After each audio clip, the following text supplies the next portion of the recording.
the gardener of memories. The first time I realized the forest was alive, I was burying my own diary.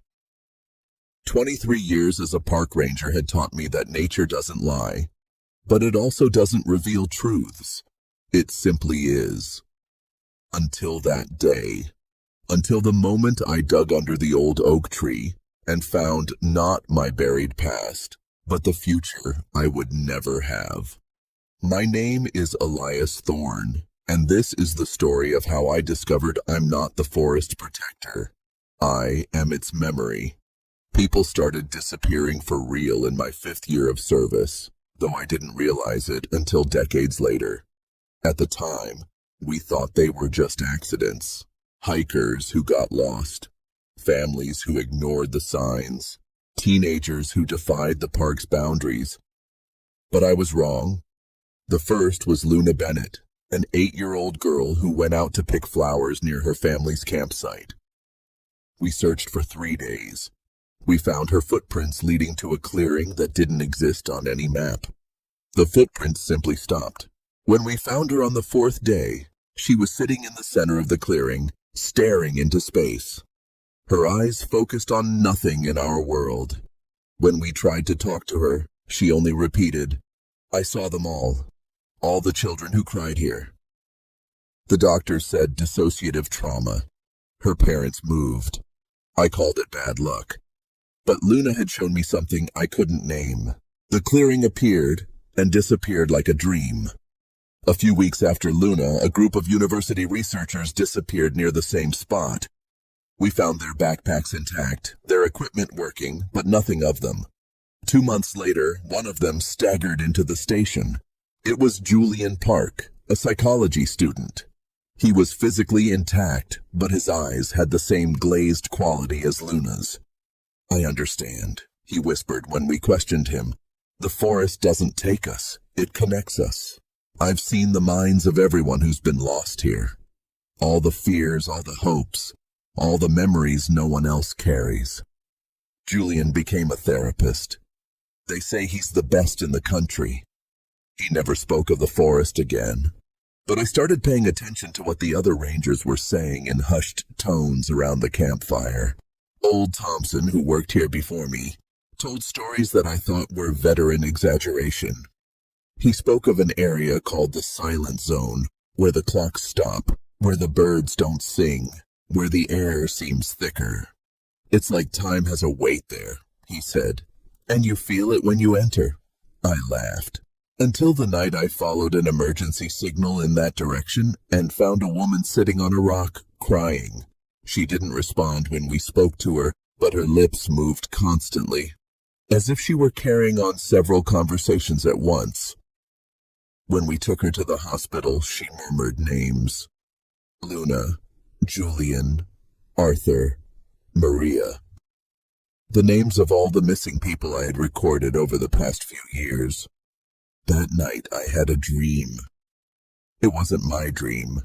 It was Luna's dream, Julian's, everyone else's. I dreamed I was lost in an endless forest, but I wasn't alone.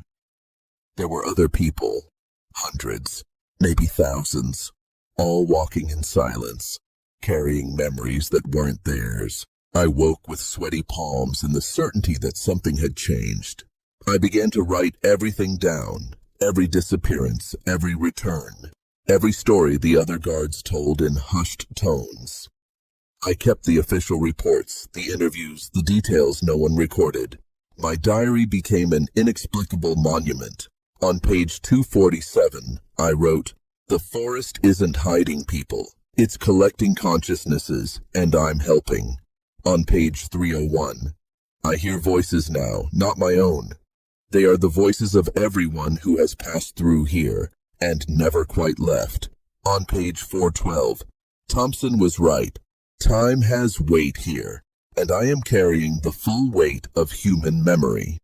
When I realized I was writing in different styles, sometimes in my own handwriting, sometimes in handwriting I recognized from other missing people, I decided to bury the diary. I needed to rid myself of that burden. That's when I found the other diaries. Under the oak tree, there was a natural cavity.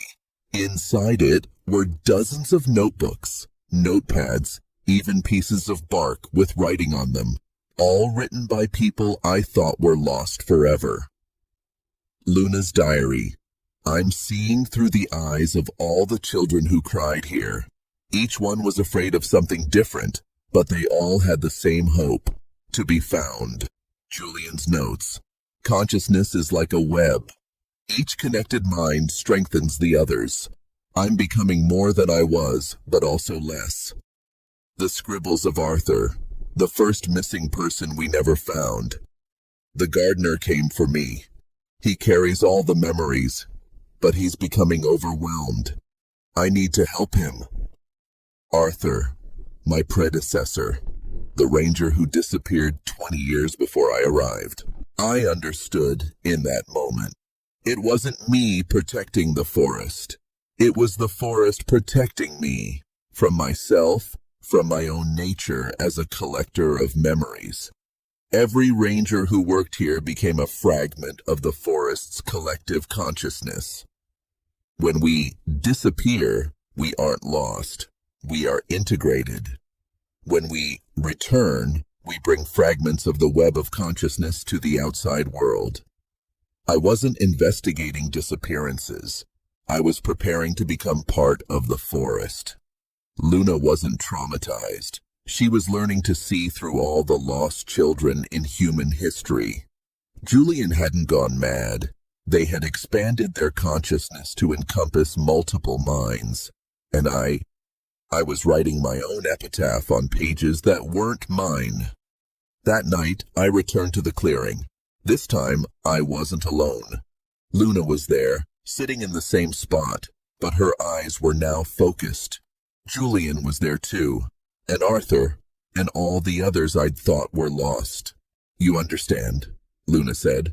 But it wasn't just Luna speaking. It was the voice of all the children who had passed through. You didn't take me, I replied. I came. Arthur came closer. I recognized his eyes. They were the same ones I saw in the mirror every morning, but heavier, laden with all the memories I'd collected. This is your last chance, he said. You can return and live a normal life, with only your own memories. Or you can join us and carry the weight of all the human experiences this forest has preserved. I thought of my wife, of my daughter I didn't yet have. I thought of the normal life I could have. But I also thought of all those who were lost, not because the forest wanted them, but because the forest needed them. They weren't trapped. They were serving a greater purpose. I chose to stay. In that moment, I felt all the memories flowing into me. The lost children, the lonely hikers, the couples who disappeared together, all the rangers who came before me. Every experience, every emotion, every thought anyone had while connected to the forest. The pain was immense. The joy was immense. The fear, the hope, the love, the loss. It all became part of me, and I became part of it all. But I also gained something new. Understanding. The forest is not a place. It is a collective consciousness that has grown over thousands of years, fueled by the most intense human experiences. It doesn't kidnap people. It offers them the chance to transcend individuality and become part of something greater. And we, the Rangers, are the gardeners of this consciousness. We cultivate memories, tend connections, ensure balance is maintained. Today, when other Rangers see me at the station, they say I look different. My eyes have that glazed quality, but also a depth that wasn't there before. I watch them record disappearances, investigate clues, search for logical explanations, and I smile because I know one day they will understand too. Luna appears regularly, now as a guide for the new souls arriving. Julian helps integrate the more rational minds. And Arthur tends the library under the oak tree, where all memories are recorded for future generations. The clearing still appears and disappears, but now I know why. It only manifests when someone is ready for transformation. If you're reading this, it's because someone has found it. Maybe it's you. Maybe it's someone who will one day be like me. Don't look for the clearing, but if it finds you, don't fear. The forest is not a place of danger. It is a place of evolution. And you, like all of us, carry within you memories that the world needs to preserve. People don't disappear into the forest. They awaken. And when they are ready, the forest will call to them. Elias Thorn, Forest Ranger, Gardener of Memories. Part of the Web 1, with all editor's note. This document was found at the forestation by a research team 3 months after Ranger Elias Thorn's last recorded activity. He has not been found, but his journal, along with other historical documents, has been added to the park's unsolved case file. The clearing mentioned in the narrative does not appear on any current park map. So, what do you think? Did Elias Thorn truly become part of a collective consciousness? Or did 2 decades of solitude in the forest finally create an elaborate explanation for tragedies he couldn't prevent? The line between legend and reality here is as thin as the morning fog in a clearing. And that's the question I leave to you. In the comments, tell me, if you found this clearing, would you enter? Would you trust the call of the forest to become part of something greater, even if it meant leaving everything behind? Who do you think the real gardener is? Elias, the forest itself, or something more ancient that we can't fathom? This story was based on fragmented accounts in the discovered diary. The case officially remains open. We may never have all the answers, but that's where you come in. The forest is vast, and there are stories like this scattered throughout the world. Stories of places that shouldn't exist, of people who disappeared under unexplained circumstances. If you have a story like this, something you saw, something you heard from someone you trust, something you've never been able to explain, share it right here in the comments.